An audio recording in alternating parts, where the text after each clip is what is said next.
Good afternoon. My name is Beth Drucker, and I am the co-facilitator of Go Green Illinois with my colleague Kim Stone.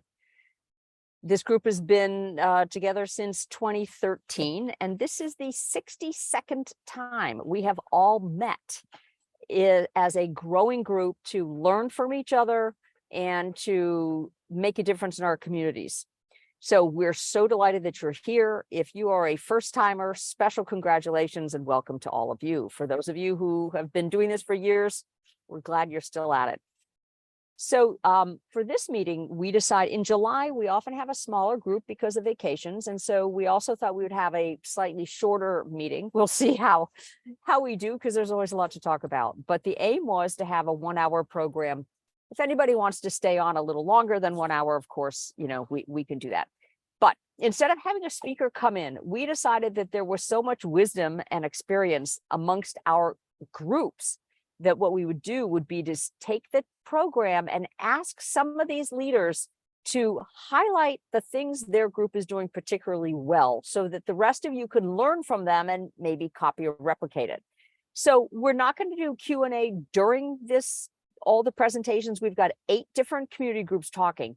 If you had something great to say and we missed you, please put it in the subject in the chat box. Maybe we can call on you after the 8 speakers are done. So many of our groups are doing a lot of the same things. And so because we copy off each other all the time, which is a really efficient way to do this. So but what we did is we divided all the different things and gave people areas that they're doing particularly good work in. We've asked all the speakers to speak about only 5 or 6 minutes. This is going to be like speed dating. And hopefully we are all going to be timing ourselves. I'm starting out. I am going to start. I am Beth Drucker with Go Green Wilmette, and I've been asked to speak about 3 things: our EV show, electric vehicle show, the solar tour, and also a new initiative that we have of greening condo and apartment buildings. I want to talk most about that, so I'm going to do a quick review of the EV car show and the solar tour.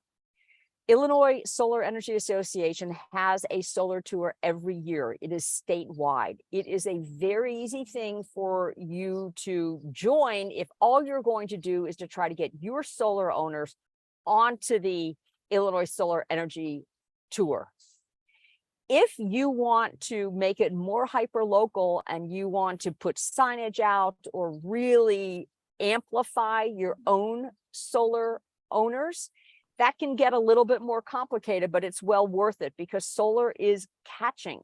When people see a neighbor or someone they know with solar panels, they are far more likely to get solar panels themselves. So it's a really important thing to participate in. I know that Go Green Northbrook got really engaged in this, Go Green Glenview, and I think Go Green Highland Park.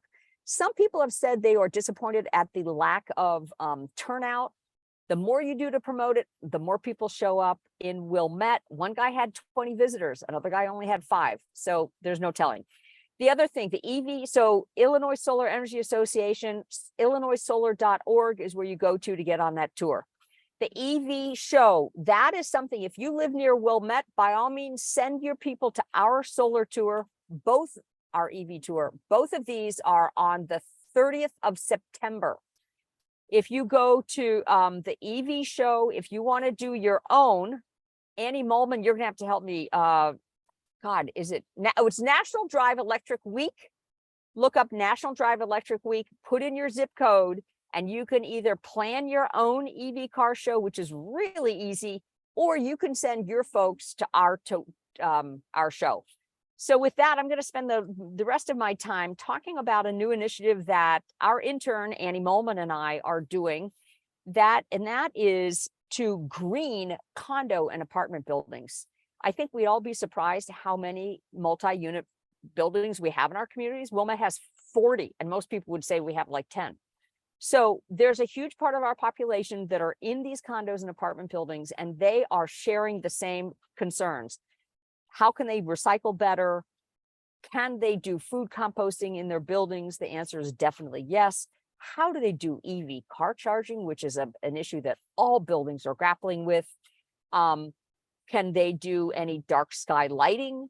Can they do energy efficiency things? Can they green any event in their buildings? There are all these issues that we realized we could reach hundreds and thousands of our residents who all live in these high density units.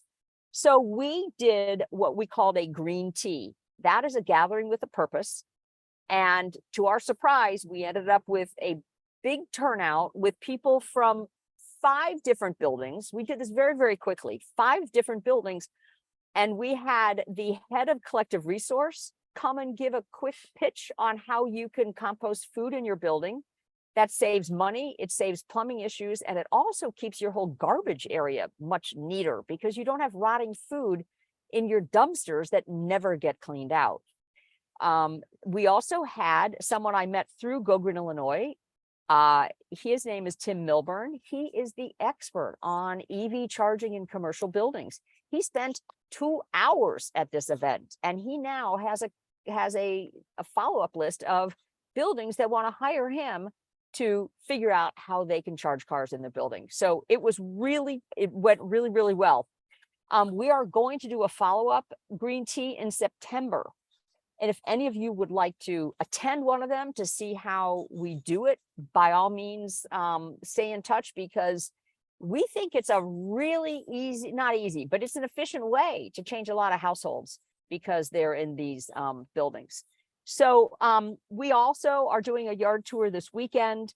Our community, our municipal planning has planted a huge amount of native plants. And so for the first time ever, we are really featuring what our own community has done, our village government.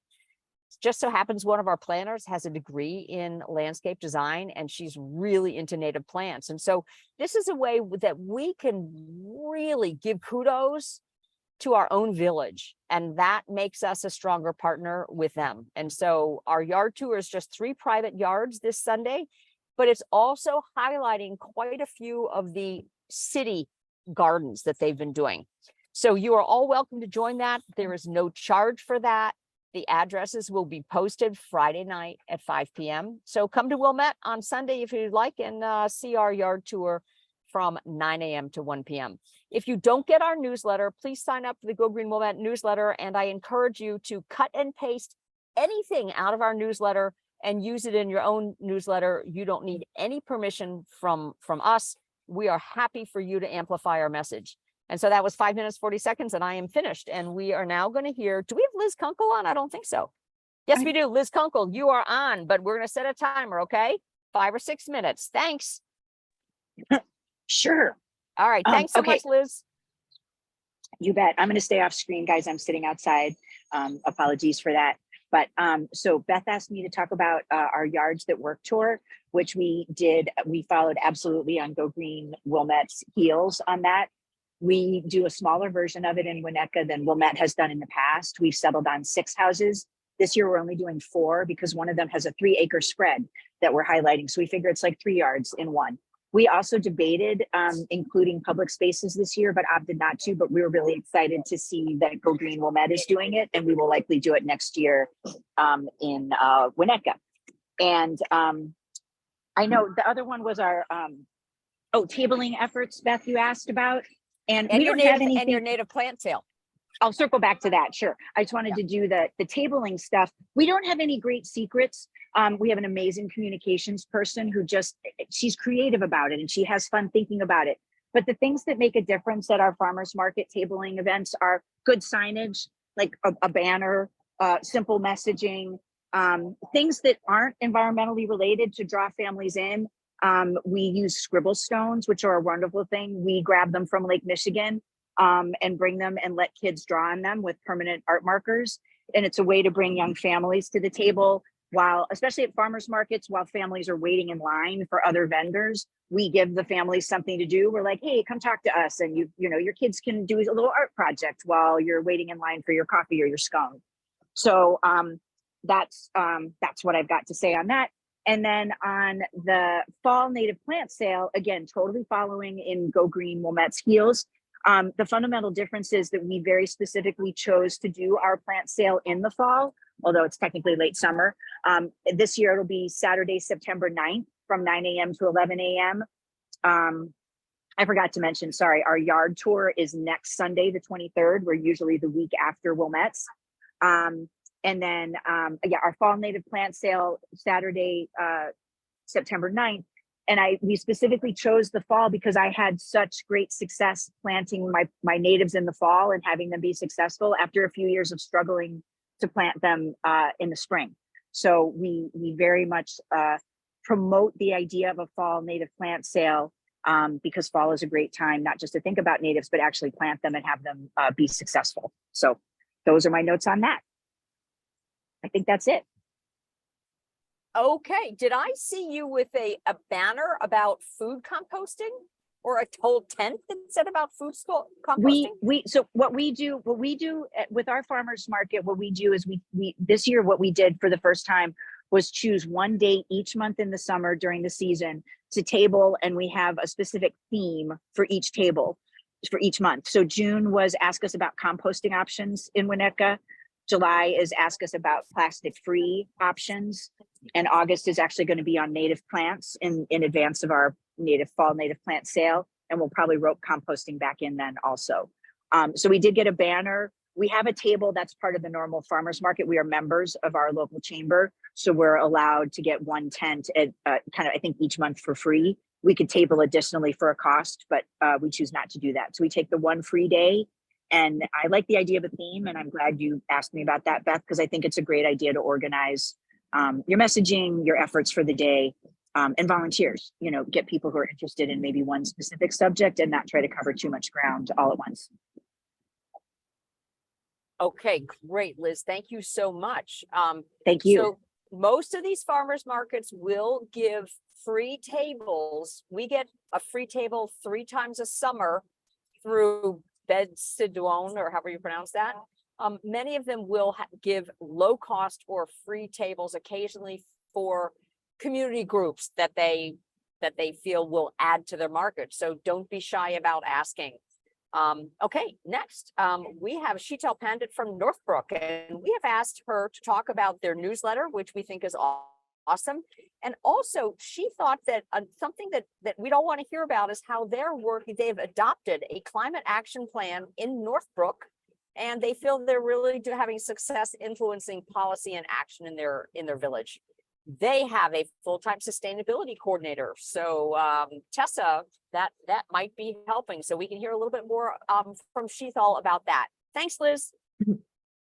Good afternoon, everyone. So like as Beth mentioned, Go Green Northbrook has been around since 2014, and we have had a number of wonderful volunteers that have, that are still part of that, or that have worked tirelessly over the past 5 years on multiple efforts.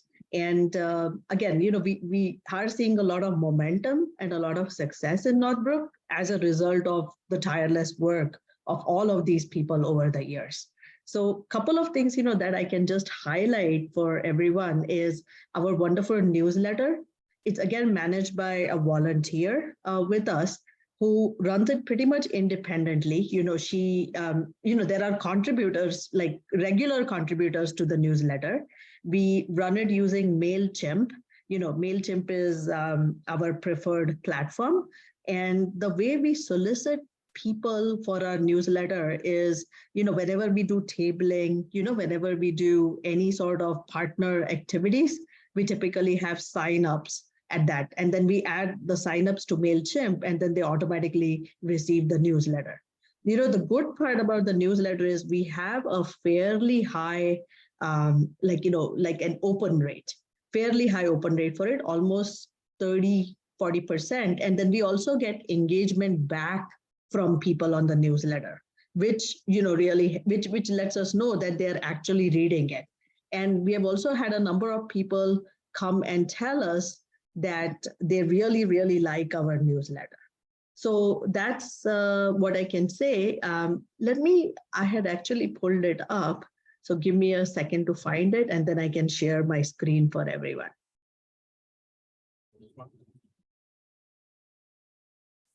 And again, it is a bit of work, but once it's set up and in place, it becomes a cyclical issue after that.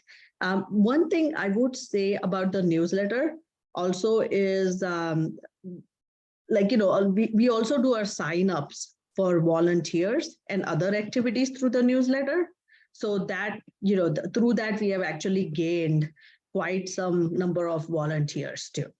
So here it is, you can see my screen, and this is a July newsletter, which actually just came out this morning. And we also, promote, things that are happening in communities around us, just it's informational, it's actionable, it's definitely something that I am very proud of for Go Green Northbrook. Okay, so I'll just, any upcoming field trips that we have are covered, any events either in Northbrook or in suburbs around us are covered. So, just something that I can quickly take you by. And if anyone has any questions, feel free to reach out to us, and, we'll be happy to help. Awesome. What I can see that you are promoting a lot of events that are actually put on by other people. And Yes. that's really helpful for those other groups. But it also allows your group to have more impact with less effort. Yes. So, if you, and even if it's not a convenient date for people, they go learn. I think, Beth, you're Really, Beth, really helpful. You're coming in and out, Beth. Oh, yeah, I'm sorry. It says it's unstable. That's why Kim Stone's the host. all right. So no, I agree with you, Beth. I mean, we are trying not to reinvent the wheel for everything, and our suburbs are close enough where, people can do just a tad bit of driving. And I think they like it too. I mean, they like visiting the neighboring suburbs overall. The second thing which I can talk about is the actual climate action plan. Again, this was probably an effort that was started probably in the 2017 timeframe. Again, just educating our village board, our village officials on climate change. A lot of that was done through community moments, just write-ups that were presented during community moments, during open share moments. And Pale Blue Dot was the consultant that was hired by the village to create this plan. And the other, good part that happened was that we actually have a sustainability coordinator now in Northbrook, and we also have a sustainability commission in Northbrook. So a combination of that at the village level has definitely brought about a lot of progress and just actionability. And now what we still do is we are still very engaged. So we attend every commission meeting, we attend village meetings where sustainability efforts are coming up. And we make sure that there are priority items in every annual plan for the village or the 5-year plan for the village. And then we also ensure that it's being reported out. So one thing you can notice on there is that the carbon pathway has reduced substantially, but a lot of this is due to the greening of the electric grid in Illinois. And part of it is also solar, but if we move towards sustainable energy, this goal can be reached a lot faster. And what you can see over here, so these are all the different areas of the climate action plan. And then we also work with the committees, the officials that are responsible for each of these areas, and then just help ensure that they are adhering to the goals of the plan. So that's all I can say. And this it's open. I can share this link in the chat for anyone that wants to go and take a look in detail. All right, thank you. Thank you so much. Let me know if my internet is not good. You have done amazing work, and you also you had a very strong leader who moved out of town, and she was you managed to replace her with an equally strong leader in Sheetal and other colleagues that are sharing the work. So congratulations to all of you at Northbrook. For those of you, I just want to say again, they've got an environmental or sustainability commission. They have a full-time sustainability coordinator, which really makes a difference, and a really great group of volunteers. So thank you for showing what you did. Go Green Wilmette uses Constant Contact for our newsletter.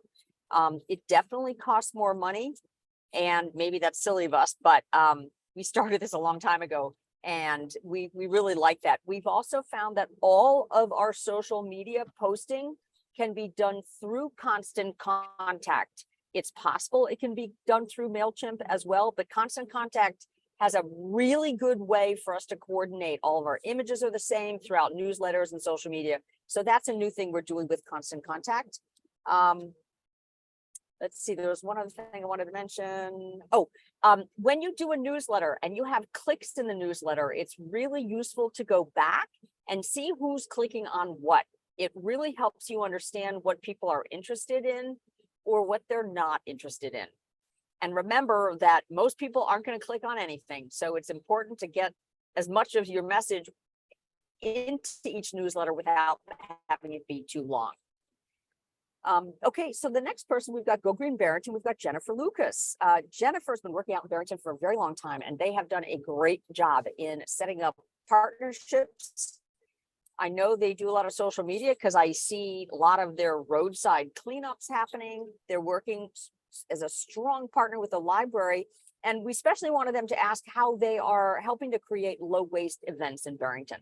And so with that, Jennifer, you've got the mic. Sure thing. Hello, everyone. As Beth said, we've done things that have been mentioned today: educational events, tabling at farmers markets, tabling at other community events to get more names for our newsletter and add to our audience. And as you all know, every community is different. For Barrington, we have more nonprofits than any other community. So that means everybody that you're going to call upon to help you is probably already involved with another group, which is fine. It doesn't mean they don't support Go Green Barrington, but it just means everybody is really, really busy, like everywhere. And for that reason, it helps to partner on things like roadside cleanups with another club. And that way they might put our name in their newsletter. They bring volunteers. It starts a relationship and kind of broadens our outreach to people who aren't already thinking about these issues all the time. Get it, instead of like, not preaching to the choir, we get some new people out there to hear our message. And other groups, it might not be a roadside cleanup, but some groups want to do collections like the prescription pill bottles or a book collection. And the DAR likes doing those. So you partner with them. Again, they put our name in their newsletter. They love it because they're checking boxes in their own state and national reports that say they're doing environmental action. It doesn't save the world to collect that one item, but it broadens the audience and it gets people thinking about all the other issues that we want to promote. Let's see here. And similarly, another partnering thing that we've done is partnering with the library. Again, a lot of times I'm strapped for volunteers. Partnering with the library helps me have a Zoom platform, helps me with outreach. And similarly, I can give the library ideas for speakers, help them advertise. So if you're having trouble with some event that you want to hold, some educational program, reach out to your library and see if you can do it in partnership. Many of you, and on that score, many of you attended our fast fashion program in January that was on Zoom that we did with our library. And then finally, the zero waste activities. I joke that that I'm infiltrating all these other groups, and my friend said, no, you should say networking. But I still kind of think of it as infiltration. But so get your friends or get your people that are involved in Go Green, if they're at their church program, their Rotary, their DAR, whatever groups are in your community, and have them say, hey, why don't we have our next event be that we use reusable dishes? And I even created a kit, partly from things I had for a long time and partly by going to the places like Goodwill and buying silverware, and put it in kind of little caddies that I can carry to events. This goes over so well. People that never think about environmental events will say, oh, this is real. And then you tell them your message. And even with, think of like, if I've done half a dozen events that way this year. That's bags and bags of plastic trash that weren't used. And in one event for the DAR, the state people were there and they were, oh my gosh, we have to do this. We have to promote this. And so now they're sending that message in their own materials. So I'm really a fan of that. I can talk to anybody that wanted to do that more, but, and we all know that, but it's a matter of getting into those groups and trying to get them to do it each time they hold an event. And I laughed because the DAR had a program that said, leave no trace. When you go to the forest preserves, leave no trace. Well, a lot of those women aren't really hiking in forest preserves anymore. I mean, some are younger, but I said, you can put that same policy into action at the next program you hold. Leave no trace when you walk away from that banquet or whatever it might be. Do the same thing and use our reusables. And then as you start to have that message, you can also start telling them, hey, let's cut down our waste at the holiday time, or let's start using electric vehicles. You can start to push your message in other ways as you get into these other groups. And I was timing myself, Beth, so I think I hit 5 minutes. All right, thanks, Jennifer. You have really done a lot out there, and I think you joined the library board as well. Yeah.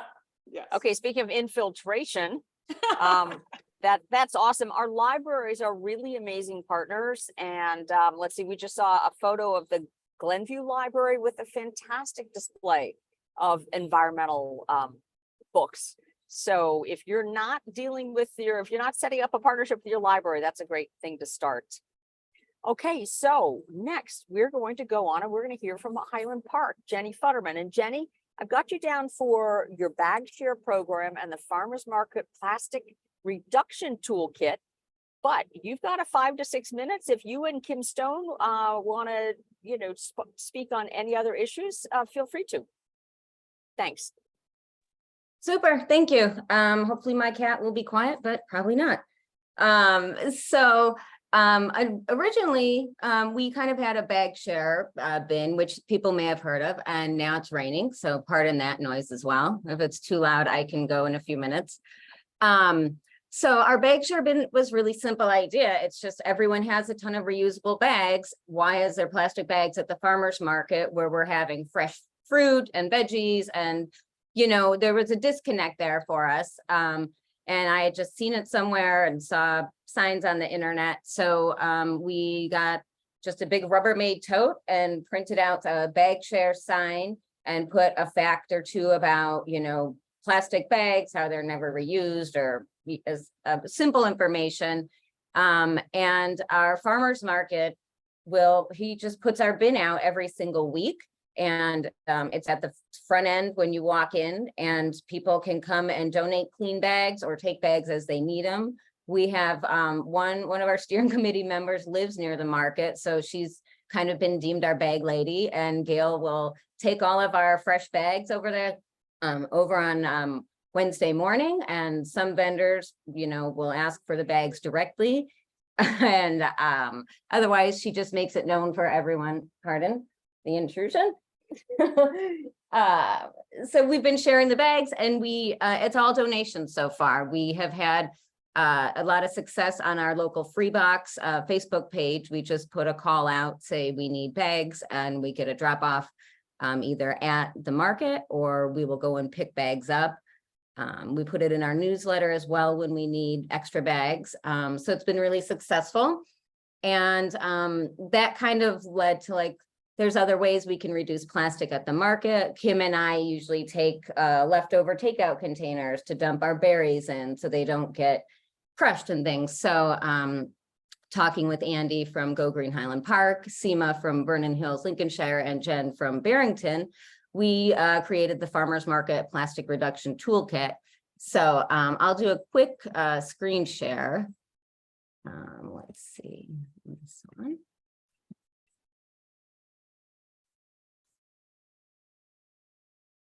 Can everyone see that? Super.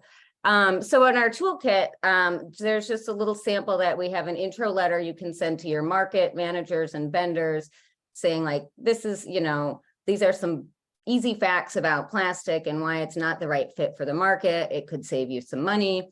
There's sample tips and language that they could use either on their websites or in social media. We created a free flag that, we're happy to send to anyone to give to vendors who are trying to reduce plastic.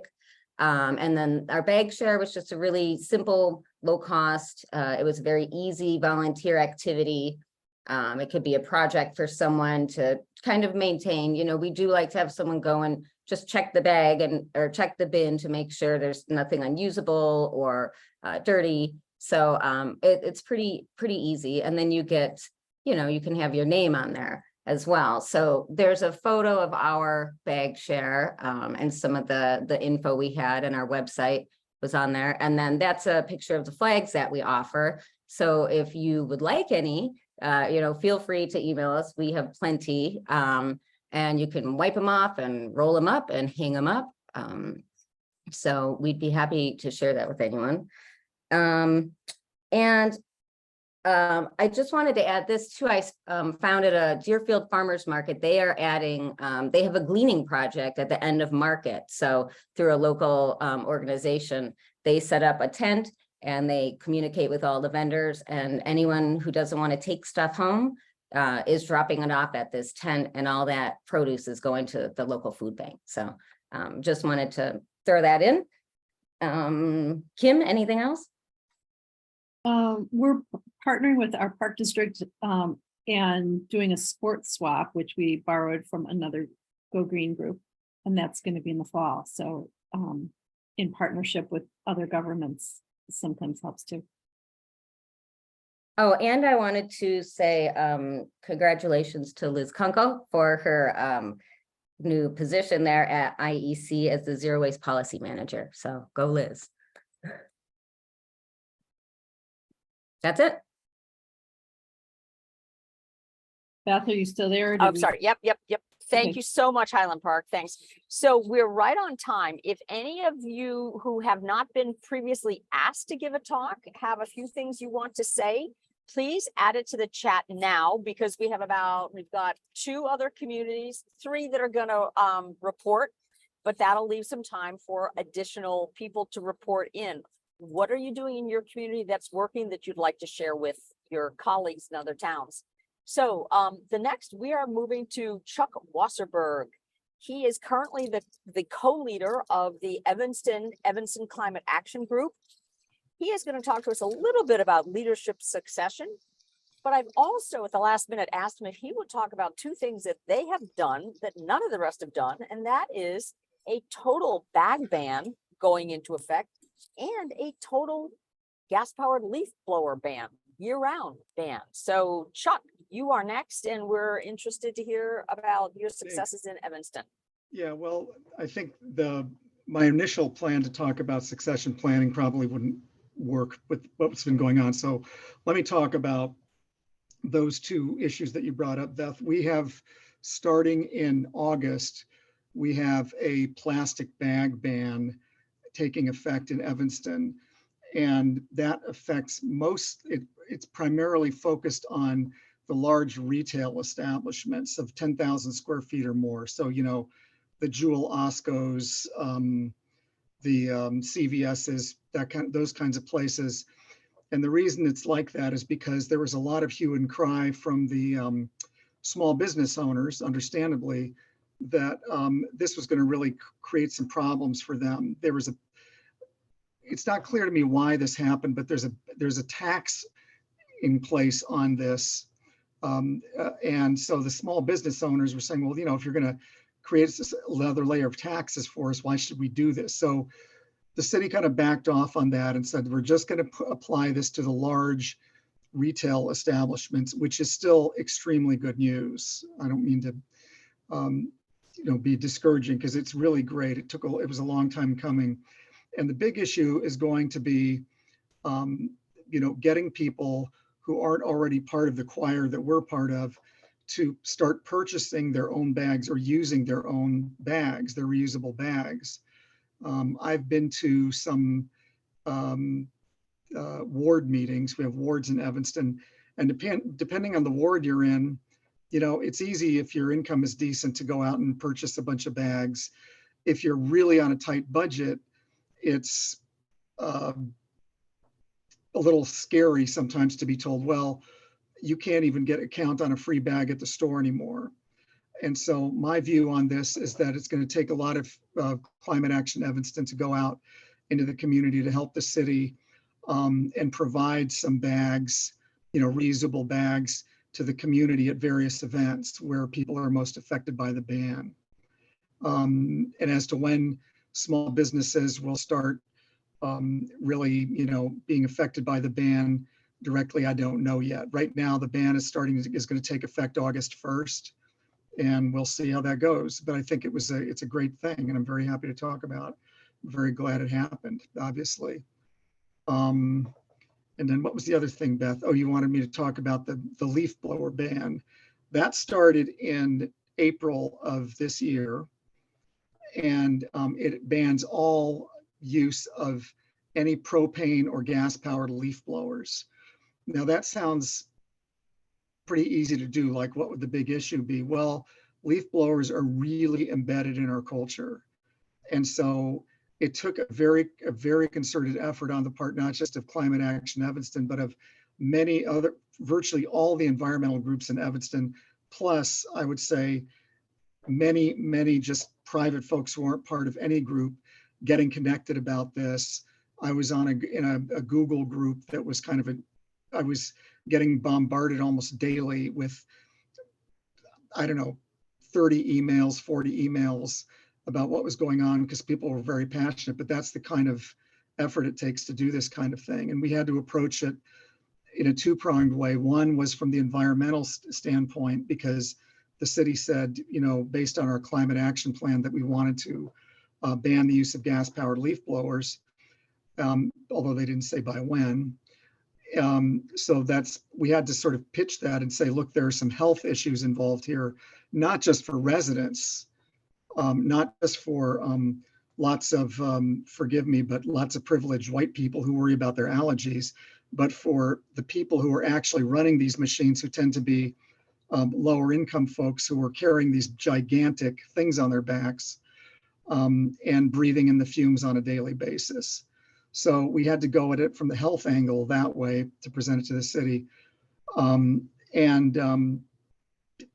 just go at it from the perspective of noise pollution and how bad it is for people. It creates a huge amount of noise pollution, as you all know. So we went at it that way, and I think it's still, like I said, it started in April. From my own anecdotal understanding of it, it seems to have improved things. It's certainly a lot quieter in my neighborhood, but you still hear gas-powered blowers going.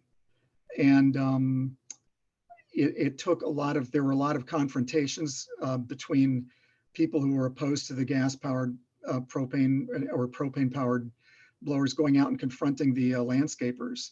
The issue is that the landscapers are really just trying to get a job done.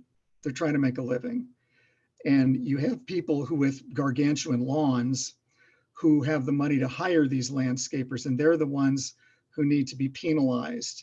And unfortunately, that's not happening. So what happens now is there's a series of fines. I don't know if I put it in the chat. If I didn't, I will. But there's a series of escalating fines for users of these gas-powered leaf blowers. And the first time it's a warning, the second time it's $100, the third time I think it's $200, something like that. And it gets pretty expensive. So, but the idea is, you don't want to be penalizing the people who are simply working for the upper classes who want these leaf blowers. You do want to, maybe they'll go to their bosses and just raise their rates so they can buy them. And Jonathan Newsma, who preceded me in this role at Climate Action Evanston, who's now on the city council, was actually very keen on trying to get some funding for these small business landscaping companies to help them purchase electric blowers. which I think is working, but that means they have to go through an application process and so on. So it makes their life a little bit tricky. I don't know, that's kind of a quick summary. Anything else? Oh, I guess I was going to say one more thing. I talked about this two-pronged approach. One was having this group of passionate people and going at it from the ecological health standpoint. But we also just went out, we had a person who was actually doing signage, and we got signage out all over the city on lawns with a picture of a leaf blower with a line through it, and you could not avoid them in Evanston. So that was another piece of the approach. It was a lot of showing up at council meetings and going out to residences and making a statement on your own property. It's Sorry, great. there's a question. It's really great. I want to highlight one thing that you said. Make sure nobody missed this. It's really important, if anyone has a ban or passes a ban, that you make sure that the penalty is for the landscape company, not the individual using the lawn, the blower. Right. The individual was given that piece of equipment by their employer to use. So, so that's important that we're not penalizing those folks. I'm curious how it gets enforced, because even with a ban that's just a few months long, the enforcement is impossible. Right. I was going to, thanks for reminding me of that, because I brought it up at the beginning. And like I said, it only started in April. So it's really hard to kind of say, yes, it's working. No, it's not working. I mean, it does seem to be working, but it's still very new. And I think part of the issue is we have what we call a 311 number. It's like a city, it's like a 911 non-emergency number where you can call the city and register a complaint for a company. But then you have to supply, the name of the company, provide a photo of what's going on, the address it's being used at, the license plate of the trucks or trucks, if it's a big company, so it's a little bit of work even for that call in. And so we don't know exactly how that's going to work yet. We're hoping over time, it'll start to work dramatically, but it'll take at least another season, I would think, to know for sure. Okay, thank you, Chuck. Evanston is leading the way in many, many ways. So thank you for your report. Thanks. For those of you who are relatively new, you may not know that this group helped prompt a municipal level working group on leaf blowers. It was led by the village managers of Highland Park, Glencoe, and Wilmette. They studied for more than a year, and they came out with a report with lots of information that your community could use to justify restrictions on gas-powered leaf blowers. The work has already been done. So your village manager can contact the village managers of Wilmette, Highland Park, or Glencoe and ask for that report. Or you can find it. Kim, where do we have that posted? I know it's on the Highland Park. Is it on the it's on the City of Highland Park website, cityhpil.com. And if you just go to that website and then search for leaf blower, you should find it. Perfect. The difference in Wilmette has been extraordinary. The last 5 years, the rate of use of gas-fired leaf blowers has plummeted. We already had restrictions, but they weren't enforced. Our village really embraced this. They hired more staff, and we encourage people to phone in that information to an ordinance enforcement guy. And, we really became partners with him. And so kudos to him, especially for following up. We also have door hangers for the residents, because we believe that this is happening because homeowners are allowing it. They're hiring the companies that are breaking the law. And so if anyone gets ticketed operating on that person's yard, they get a door hanger to say this has happened. Go Green Wilmette would like to see a homeowner fined if 3 different times they get caught allowing it. We haven't done that yet. So anyway, leaf blower restrictions are important everywhere. So thank you for that report.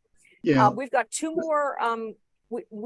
We've got 2 more communities that are lined up to talk, but I know we've also got a brand new group, Go Green Hampshire, that wants to speak as well.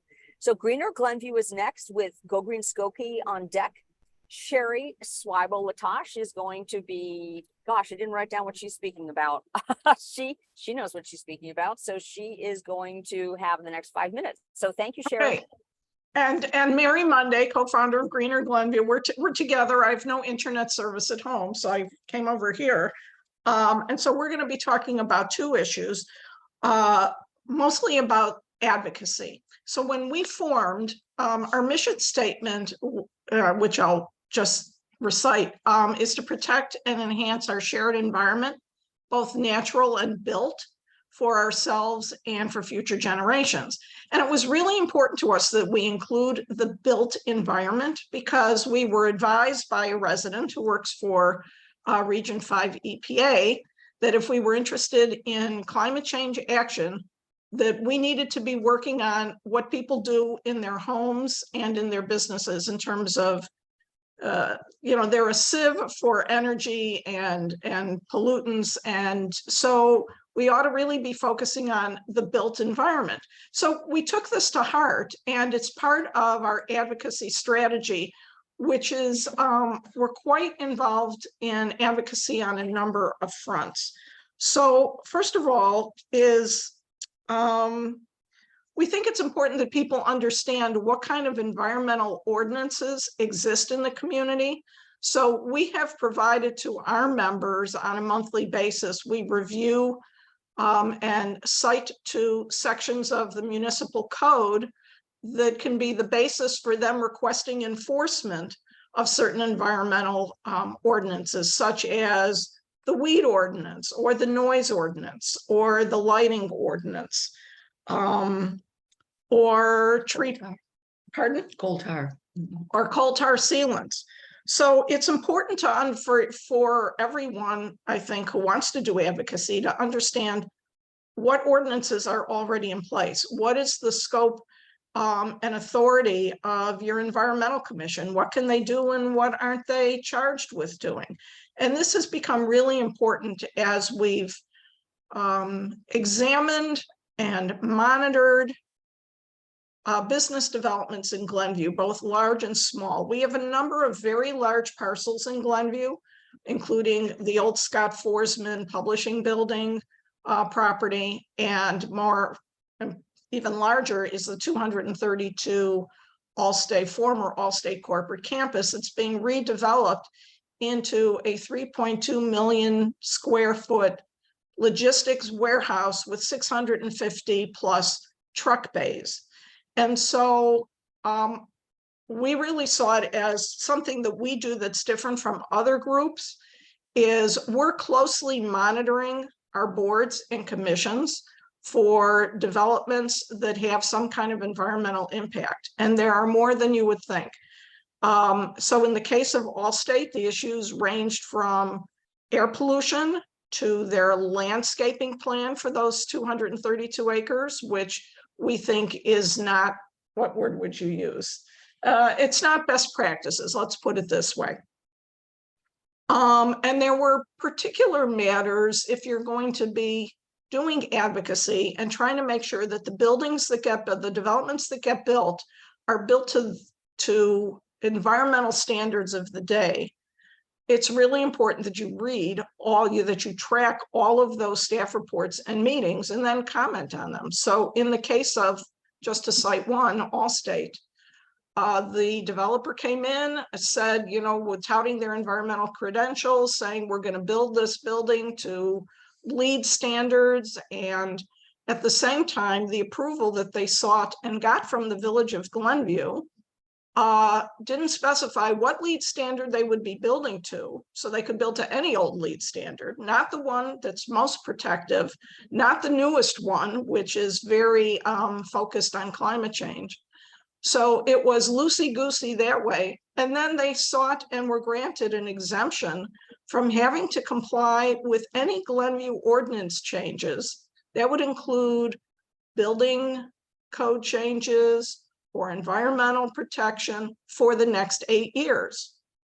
We thought that this was pretty outrageous. And so it took a lot of lobbying. It took discussions with the village president, the trustees, the village staff, the developer, to get things changed so that there was at least a little bit of environmental preservation in what this greenwashing company was trying to sell. So now it's not so easy for them to just bypass future environmental regulations when they build the third phase of their project in 5 years. They have to use the current LEED standard.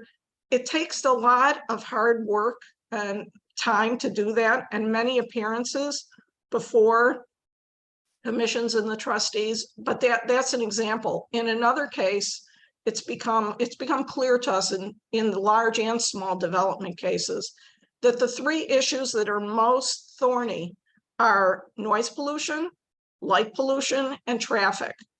And so in a recent proposal where pickleball courts and a new parking lot are going to be built along the West Fork of the Chicago River at a private sports club, the sports club, neither the sports club nor the village cared at all about the fact that the noise and the pollution would be affecting what is a birding hotspot, and not just a birding hotspot. It is a known nature area. There was no mention of it, no protections. What we managed to get the trustees to agree to after 3 months and 6 public hearings was that whatever protections they're putting up to minimize noise and light pollution for residents in the area, they have to do on the other side of the pickleball courts and the parking lot to protect the environment. So we're deeply involved in that kind of advocacy. I want to say the one thing that's become really important to us and that we got a grant about is to bring to the public and decision makers' attention the impact of these non-traditional pollutants like noise pollution, light pollution, and traffic. Well, everybody knows what traffic is about, but exactly how much pollution will be emitted, and there's all kinds of issues related to that. On our website, we have a video recording of the light pollution program that we had in April. In July, the 24th, we'll be having a program on how much noise is too much. It's harming more than you're hearing. And without that kind of awareness by the general public and decision makers, we can't expect decision makers to take actions that are protective of our environment, of our health, our personal, physical, and mental health, nor that are protective of the environment. So Kim, I'm going to be sending you the notice about that so you can post it on the Go Green Illinois website. It also will be videotaped. Right. And for future watching. Right, but it's really, even small projects bear monitoring and intervention on. If you see something that you think is not good, I mean, how are decision makers supposed to weigh a neighbor's complaint about noise against a business's desire to expand? Well, we feel that it has to be based on scientific information about the impacts, which very few people are aware of. So that's been our focus. Mary's going to talk about very briefly. It's an idea that we adopted from Go Green Glen Ellen, and that is the sports swap. And so Highland Park is doing one as well. We're doing one in August. Go Green Glen Ellen is doing their 4th sports swap, July 22nd from 12 to 2. And if your group would like to find out how this works, we recommend that you go and take a look at how this works, because it reduces waste, it saves money for the entire population who come. It also cleans out your garage or your crawl space, wherever you've been saving all this old sports equipment. And it gains great publicity for your green organization, because people are wildly attracted to this. And they did 1, and now they're doing 3 a year in Glen Ellen. It's just wildly popular. We are partnering with our park district. We supply all of the volunteers for the entire thing. They supply the facility. And so in Highland Park, I don't know if that's the same thing. I believe it's the same in Glen Ellen. Also, the speaker that we're having on noise pollution, thank you very much, Chuck in Evanston. You were the one who mentioned Nina Kraus. And Nina Kraus is the Northwestern professor who's written in the Wall Street Journal about noise pollution and leaf blower pollution. She is coming to be the speaker at that event, and we are thrilled. Are we under 5 minutes? No, you're over, but what your story about, well, the sports swap can be easily replicated. Thank you for that, Mary. But your story about standing up to bad development choices in Skokie is really inspiring. And I'm sure everyone listening going, wow, we should probably be tracking that more closely. That is huge what you have been able to do. And it's just a reminder of how important it is to have a Go Green group, a community-based environmental group in every community. Because yes, we can do good stuff, but our job is also to stand in the way of the bad stuff. And that's what you really have showed us how to do. So thank you. Now, our last community group that was pre-assigned a topic is Go Green Skokie. You know, they were part of the group that fought the Carvana exhibit, but today they're going to talk about something they're doing that we could all do, and that is to try to introduce food composting to our community's many block parties. So with that, we're going to hear from Lauren Grodnicki from Go Green Skokie. Hi. Last summer, before the rollout for the sustainability plan, and actually while we were still developing it, I contacted the public works director, and I contacted Earlene Howard, who's the director of collective resources. And I said, hey, you know, this is free advertising for collective resources. Would you be willing to bring a 32-gallon toter to my house?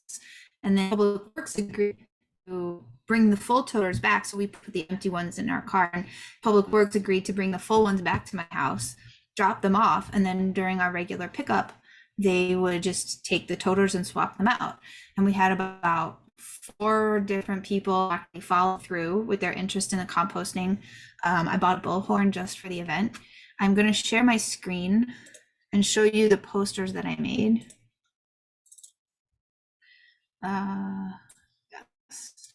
This one, actually, Earlene Howard approved the poster. Originally, it had plastic utensils, and she had said that the plastic utensils don't break down so well in the pile, so that we should use bamboo or wood.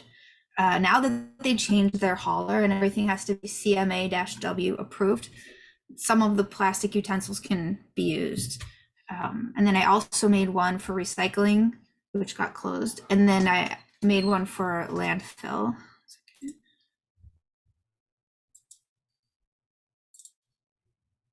And this is just to kind of like show the landfill and shame people into making trash to throw into the landfill.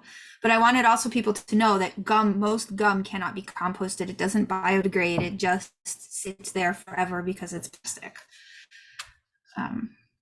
That's pretty much all I had to say. Some people, sorry. I missed that last word. You said gum is plastic. Yes. Cut out for a second. I just want to make sure everyone heard that. Yes, it's plastic. So that's great. Go Green Wilmette is looking at. We've been around for a long time, and we have not tried to do that. And I'm really intrigued with that possibility. Most communities require people to pull a permit for a block party. And what we were able to do was to have the village put on the online permit, click here for ways to make your block party greener. And so then that would go to a PDF that we created about all suggestions, basically, you know, stop the single-use plastic, but lots of other suggestions. And what we're thinking of is that on that permit could be another box that says, click here if you'd like us to provide food composting for your block party. And then we might be able to then get, how did you hear about the block parties that wanted to compost? We got the village to put on when they were applying for it, they were told, if you want composting, then Green Skokie an email. And so they send us an email because they didn't have the manpower to facilitate that to that degree. Okay, fantastic. Thank you for that report. Okay, we've been going for 60 minutes and we are completely on time. So that was the program that we put together. We promised you a 1-hour program. If anybody wants to sign off, please feel free to, but there's always more to talk about. So for anyone who's willing to stay on, I know a brand new group in Hampshire, Illinois, Megan Dongera wanted to talk a little bit about pumpkin recycling or composting. So I know she had a child on her lap, but if she can sign in and ask your question or give you a report, that'd be great. I was just curious if other groups are specifically holding an event for composting of pumpkins after Halloween. If that was something that anybody kind of in the Go Green world has participated in. Yes. I know. So Sorry. go ahead. Who was talking? Okay. Lauren in Skokie. I know in Skokie, Collective Resources comes to the farmers market the Sunday after Halloween, and anyone can just bring their pumpkins. Okay, a lot of groups have Yeah. started these because We those have pumpkins. memories as well. Okay, Yeah, a lot of I those was gonna- pumpkins go to the literally they go to landfills unless groups like ours put this together. We fill an entire dumpster, a huge dumpster with pumpkins. We do it now. We used to do it 1 week after October, after Halloween, and a lot of people like to keep their pumpkins. So we now do 1 week and 2 weeks afterwards. It's wildly popular. And it gets your name out. So let's see, Gia, you had your hand up. If anybody wants to speak, if you can figure out how to put your hand up, that'll make it really easy for Kim and me to call on you. So Gia, what was it you wanted to say? I was just going to jump in about our pumpkin smash that we do every year here in Morton Grove. We participated with Public Works, who comes out with their giant digger, and then we also have a big, I guess it's a giant garbage bin that they dump them into, and it's become a huge event that happens after Halloween each year. And it's very popular with our schools. We do a lot of advertising with our local public schools to let them know it's happening so that they can promote it and tell people where they would bring them and at what time. And it's open to everybody. You don't have to be a Morton Grove resident. So if you're nearby in Glenview or Skokie or somewhere else, come on out to the Pumpkin Smash. It's advertised on the village website and also the Environment and Natural Resources Commission partners. And we'll also put it on our Go Green Morton Grove website. So it's a great way to get people interested in thinking about waste, and a good way to get them thinking about compost in general throughout the rest of the year is to get in on their pumpkin part. So it's a good time to hand out information about Collective Resource or any other municipal composting services that you have in your area. Okay, great. Thank you. I see that we have Edith Macra and Cheryl Scott on from the Metropolitan Mayor's Caucus. This is the group that put together the Greenest Region Compact and framework that has helped a lot of our communities start their sustainability plans. So Edith or Cheryl, if you would like to say anything to this group, we'd love to have you introduce yourselves and give you the mic for a few minutes. And Jenny, also, if any Jenny of the posted- rest of you would like to speak up, see if you can put your hand up. and Okay, Jenny, Edith or Cheryl? can I just say Jenny posted a pumpkin smash guide in the chat. Perfect. Edith Macra, Metropolitan Mayor's Caucus. I was just listening and enjoying all your inspiring activities. So I don't have anything specific to say other than you're doing great work. I love the innovation, and I'm especially listening to see where the Go Green groups are partnering with municipalities. So just kudos. If you don't know the Greenest Region Compact, and I think all the communities that are listed here are Greenest Region Compact communities. We just made it to 156 communities that have adopted Greenest Region Compact. So nothing specific, just, great work, everybody. Great. I've got a question. Are you likely to get funding back for your wonderful fellowship program that enabled Northbrook to get a highly trained sustainability coordinator who was one of your fellows, I believe? Absolutely. I wish. I'm still monitoring the program. So the Greenest Region Corps, for those of you that don't know it, we leveraged AmeriCorps funding. The funding still exists. We have not applied for it because of the difficulty in working with that agency. So until things change, and I understand from those still in the program, we're not there yet, but I continue to monitor the situation. I do get a lot of requests to bring the Greenest Region Corps back. We miss it terribly. It worked really well for communities, and it's been really gratifying to see the Greenest Region Corps members move into sustainability full-time positions. So I really hope to continue that. But thank you for continually prodding, because it just reminds me that that I need to get back into that program when it's the right time. Okay, thank you very much, Edith. Who else would like to share something? You can unmute and speak up if you can't do the hand share. While we wait to see who else would like to speak up, just want to mention to all of you again that Go Green Wilmette has hired a full-time sustainability coordinator, but she is shared by the village, the park district, the library, the school district, and the township. She's a very busy woman with 5 bosses, but it is a model that your community might be able to follow. So I'm sure if your village manager wanted to talk to Lucy Mellon in Wilmette about how that works, I'm sure she'd be open to speaking with someone from your community. Would anyone else like to make a report? Okay, Kim, do you want to tell people about the September meeting? I think we're not going to have a leaders meeting in August because we're going to be European and pretend August is the vacation month. And then, so the next meeting will be in September, and Kim can tell you about that meeting. Yes, thanks, Beth. Our meeting is on September 12th, and will continue to be on Zoom. We're going to talk about the Great Lakes. We've got somebody from the Alliance for the Great Lakes who's going to be speaking. We may have some additional speakers too, and we will hear more about that. We may also have a little section about PFAS, and don't ask me what PFAS stands for. It's a very long polyfluorinated something, aromatic something or other. But we'd like to talk a little bit about that and learn about that. It's in a lot of products, and including what we're now referring to as plastic grass, which was previously referred to as astroturf. So those are the main parts of the program for September. If anyone has suggestions, though, please send us an email. You can use the contact form on the website to reach us.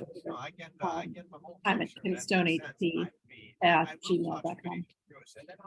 We're particularly interested in finding a national organization that is trying to educate people about the downside of artificial turf or plastic grass. So if any of you have any leads for us about that, please send it in. And if your community is considering artificial turf or plastic grass in any kind of a development, we'd like to hear about it so that you could be called upon at this meeting. It's billed as a miracle solution, but there's a dark side to bright green plastic grass. And so we would like to share this information with all of you in September. Harry, sure. Oh my God, my husband just took a call in the car, sorry. So with that, if there's nothing else, I think we're gonna thank you all for spending an hour plus with us, and hope you're enjoying your summer. Kim, any other thing you'd like to add? I just want to say thank you to everyone who shared information today. It's a smaller meeting always in July. I think people have vacations, but I think it's really interesting to learn from each other. So I appreciate everybody doing what they're doing and sharing that information with us. And with that, I think Beth's connection seems to be on and off. So I will end the meeting. Thank you. Okay, thanks. Figure out how to stop the recording.